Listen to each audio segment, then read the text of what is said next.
Hi, welcome back. Hopefully most of us had a really nice, peaceful Thanksgiving holiday. So with more holidays approaching us, I want to talk about how to diffuse emotional flooding.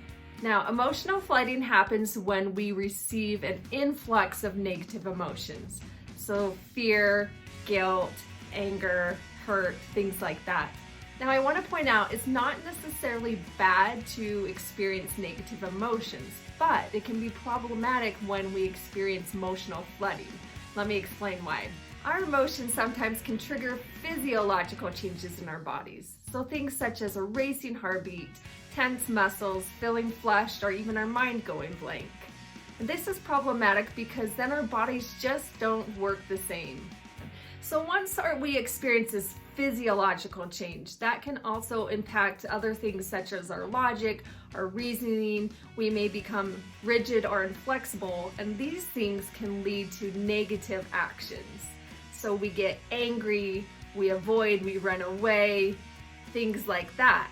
And then we are put in this continuous cycle where we are stuck in this loop that we can't get out of.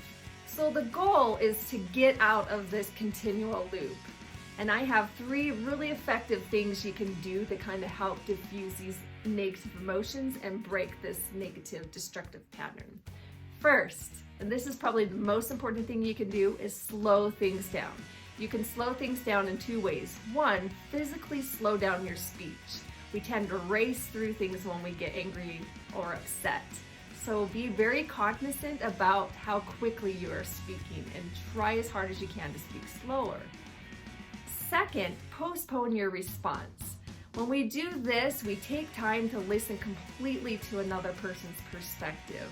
So postpone what you want to say, listen to completely, don't jump in, don't try to defend yourself, and even wait a couple seconds before you respond. When we slow things down, that allows our physiological changes to go back to normal. So our heartbeat will slow down, hopefully your muscles will be less tense, your mind will start thinking the same way, and things like that. So this is really, really effective. Second, walk away when things become too heated and your emotions become unmanageable. Now, I'm not suggesting just walk away without an explanation because that's probably going to offend the other person, but you can say things like, hey, listen, things are starting to get heated in here. Let's take a quick break and come back in 15 minutes. Or you can say, let's readdress this issue tomorrow. Now, here's the most important thing when you walk away is schedule a time to continue the conversation. Third, anticipate difficult conversations. The best thing you can do when you know you're going to have a difficult conversation with another person is to rehearse what you want to say. This may seem silly, but when you go over in your head how you want to phrase things, then you are more prepared. So when things get kind of heated or you get emotional, you already know what you're going to say.